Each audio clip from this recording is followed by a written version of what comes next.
Hey everybody, I haven't done a video or streamed in a while because unfortunately I've been sick these last couple of days and it's really hard to use my voice. But I still want to do this little patch review on Babel because a lot of this new information is really exciting. I won't go into much detail as I do usually, I'll just kind of flash forward them quite quickly. There's also a character balance patch, so let's go through it really quickly. So Henir's time and space, it's going to be changed. I'll go into more detail with that after we look at the other things. There's now a dungeon report feature revamp. So they added a report button at the end of dungeons. So if someone's causing like mishaps or like they're not participating in the dungeon, you can report them right after the dungeon. It's going to be interesting and I want to see how it changes it. I don't think it'll be that big of a deal because dungeon reporting I don't think is a big deal here in NA. I don't know how it is in KR, but I don't think it's that big of a deal. They've also changed Jabaki. Instead of just going into Jabaki and then wait for people to come in and then bang, Jabaki starts. Now it's going to be Jabaki puts you into an auto dungeon queue, like a normal dungeon. The maximum is still 8, minimum is 3, so it just tries to match with that. I don't think the CP requirement is any different. Entering the dungeon gives gathering for giant raid boss debuff. Cannot enter giant raid boss matching with this debuff, so I think it's just the same debuff. It's just like instead of just straight up entering, it's just joining the queue. Wait time is removed. 5 search immediately upon entering. Yep. Jabaki challenge information window is removed and replaced with dungeon results screen. So now you won't see like your best damages. You just see the results screen of like the last run you did, I suppose. The next thing is actually super duper cool. Hot Springs forward change appears every 5 minutes, doesn't disappear until you purchase eggs. So this is really cool because Hot Springs eggs are some of the best consumables you can get for mana, but it's hard to tell when Hot Springs 4 will spawn, and then when he spawns you gotta catch him really quickly and buy as many eggs as you can. But now you have a consistent time to buy as many as you want, and he won't even go away until you buy them, so you can just kind of AFK there, buy eggs when you feel like it, and yeah, it's really good. Eggs are amazing. Expert Magic Stone tradable, L drop trade, void weapon drop rate. Expert Magic Stones can be traded except the Kobo Aerial. That's the I think we call them refined Magic Stones in NA. So now they can be traded except for Kobo and Aerial versions. L drop tier rate increase for bosses of 11.2, 11.3, 11.4, and 11.6. So that's Water Dragon Sanctum, City, Lab, not L Tower, and Forgotten L Sanctum. I wonder why it's not L Tower. Maybe because it already drops a lot of L tiers, but there you go. That Lab change especially would be really nice. I know a lot of people do Lab, and then they just increase the Void Weapon drop rate just in general. Really nice for players trying to get at new players. They're changing the trading limits. Newly created characters cannot use trade guild bank mail for 3 days, but they can still purchase from the board. So they can still use the board with your newly created characters, and you can use the board without being second job, just in general. So if you like having base characters, you like having first job characters, you just haven't done it in a while, you can still use the board. You can't use trade guild bank or mail, but you can still use the board. You can buy things from the board and sell things from the board. Reset times for content changed to be at 10 a.m. Before they were 12 a.m. PST time for us. Maybe we'll get this change, maybe we won't, but then they changed it to 10 a.m. PST, so 2 hours earlier. So we'll see how that affects us, and we've got the balance patch here. So yeah, KR has some events too. Let's look at the balance patch first, and then we'll go into the Henir revamp. Well, actually, let's do Henir revamp first. It came out first on the list. So Henir revamp is pretty cool. This is the old version, this is the new version. So if you notice here, they've changed it to, for 3 to 4 people, now it's just 1 person can enter. We're level 99, and they increased the combat power to 150.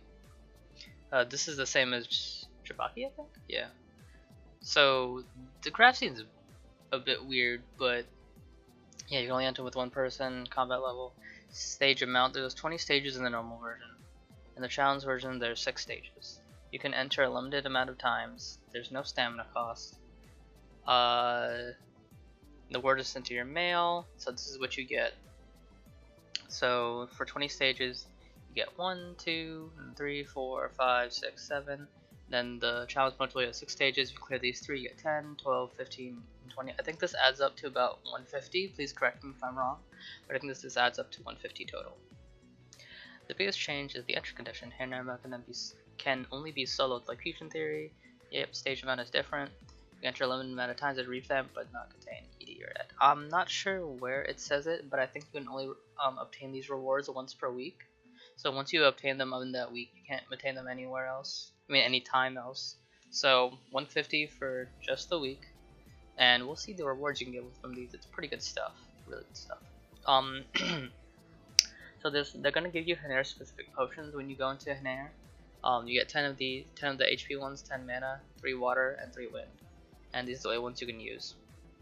I'm not sure if this is just for challenge mode, or if this is just a normal mode as well, but there you go. Henir rewards. So this is a big thing. So they've added Henir rewards, and it's a lot of great stuff, as you can see, guys. The best stuff, obviously, being the 4 skills. Remember, you can get about 150 a week from what I calculated up there, unless I'm wrong. So getting the lowest 4 skills, Thunderstorm, Greedy, well, Thunderstorm and Greedy, yeah, 100, 200, so you can just get this one instantly. This is like a PvP one.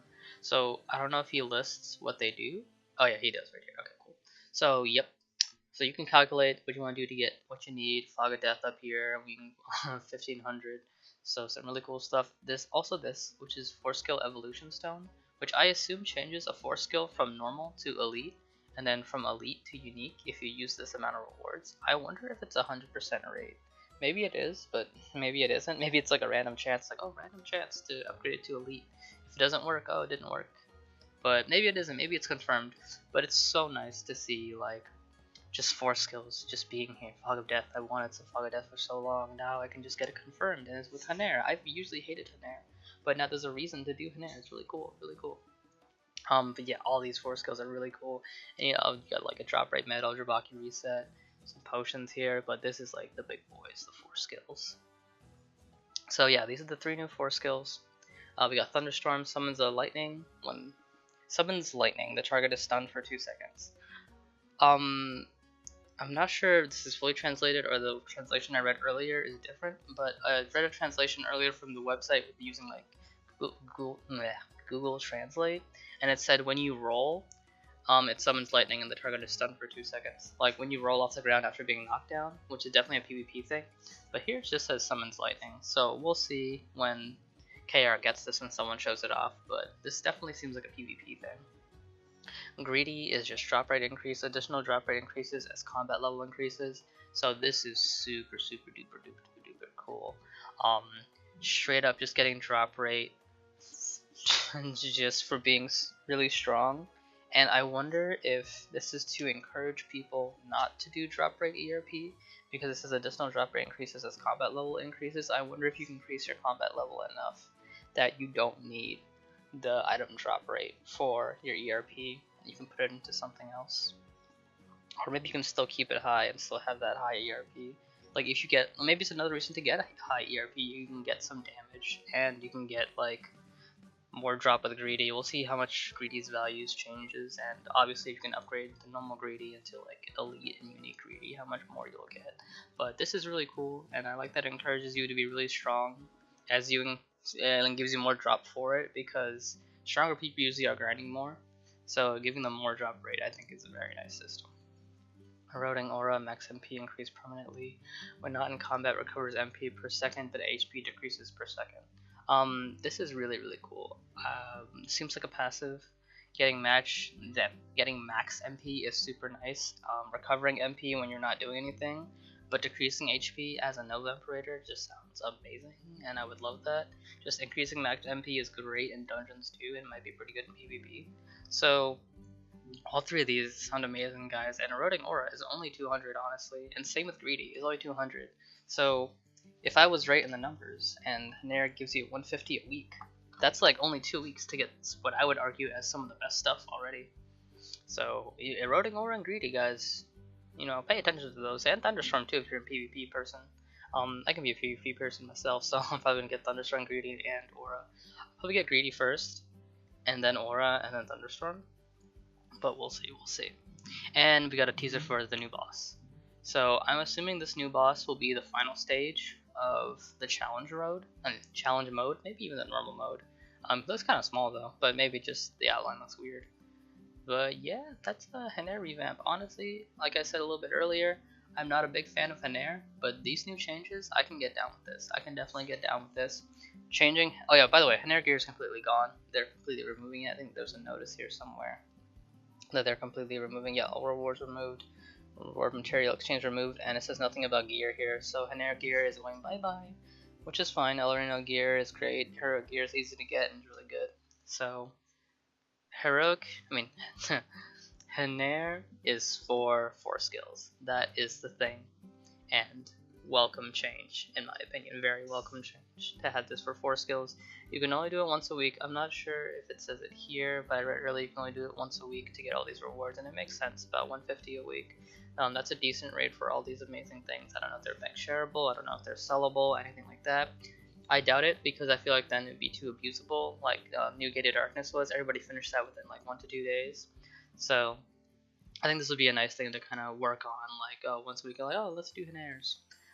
Good stuff though, good stuff. Nice change, nice change. Big claps to KOG. I like this change, especially as somebody who hates Henir. I like this change. So real quick, let's go to the character changes. Character balances. I'm gonna skip most of these just because I don't really care about Raven, but Lord Knight got some cool stuff. These are physical. Some of the old magical skills are physical now. Some new changes to Night Emperor, Infinity Sword, Rena's Perfect Storm, Comet Ranger, Wind Sneaker, Grand Archer, Daybreaker, Trapping Ranger, Night Watcher, Twilight. We'll come back to this. Eve, this is gonna be annoying. Invincible when casting, the recovery of your MP or HP. I'm not sure which one this is. But Empress got some changes, Electra got some changes, but better homing AI. Seraph got changes, Sariel, Ashura, Crimson Avenger. Crimson Avenger got some crazy buffs actually. She lost her shield passive, but it got replaced with a revival passive actually. I think it's this one. Yeah, I think this is a revival passive now. If you're a Crimson Avenger, Bloody Queen, definitely look into this. It's really interesting, and it's probably like the hardest revival passive to do, but she gets a revival passive now instead of that shield. Dominator, Chilark, Dreadlord, Innocent, Metalheart, Optimus, Twinkle Child, Shining Romantica, Radiant Soul. Okay, cool. So let's go up to the one we care about, which is Raven. And it's the Raven that I play. So Weapon Taker Veteran. Veteran is the passive that increases your damage by 30%, reduces your KD amount, and gives you 30 mana when you awaken, only when you're under half HP. So they have changed it so that it's actually a buff that activates, and it has a 5-second duration. So when HP is below half, Veteran buff will activate that increases damage. Hit KD amount decreases. Maybe this is in general. Yeah, I don't know. It's probably under half. Activates that increases damage, recovers HP in Awakening. This buff does not automatically disappear when HP is recovered over half. So what I think this is if your HP goes under half, then the Veteran buff will activate. And the Veteran buff will activate for 5 seconds regardless of how your HP changes. So say you use a Crow, HP goes under half, and then use a complete recovery potion to get more mana back, but you also got your HP back. This change makes it so you still have your 30% damage increase, even though your HP isn't under half anymore. This is what I assume it to be, and I think the buff happens every time after 5 seconds when you're under half. So let's say you're half HP, you just use a Crow, you're doing your thing, and then the 5 seconds runs out. If the game sees that you're still under half, it will reapply that 5 seconds again. And I think that's how it's going to work. It keeps reapplying that 5 seconds over and over and over again if you're under half. And if you go above half, you still have the buff, still have the damage. So this is more of a quality of life. And it is a buff overall. It is an overall buff. I think it's an overall buff to rating more than anything else in dungeon grinding. Just normal dungeons, it's not really that big of a deal. Like, you don't mind staying under half. But in raid boss, like burning a raid boss, being high HP is like more necessary sometimes to tank attacks and certain things.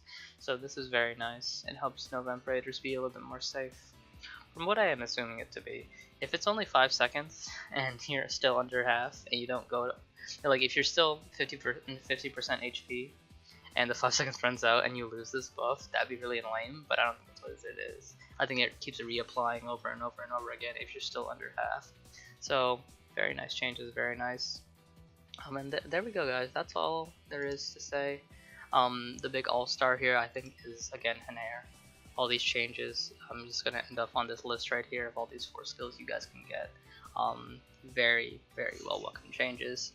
Making Henir a decent little mode again, I think is really, really cool. I'm all for it. I hope you guys are all for it. That's going to be it for me. Tell me what you guys think. Tell me what other modes maybe you want some changes, some revamps. Do you like these changes? Will you miss Henir gear? I won't. I don't like Henir at all. What do you think about it being a solo dungeon? All that crazy stuff. I can't wait to see the new boss. I love new bosses, new content. But this stuff's good. This stuff's super duper good, guys. Like, I can't wait to play Henir, and I never thought I would say that ever. But that's gonna be it for me, guys. Have yourselves a great day. Leave a comment. Yeah, goodbye.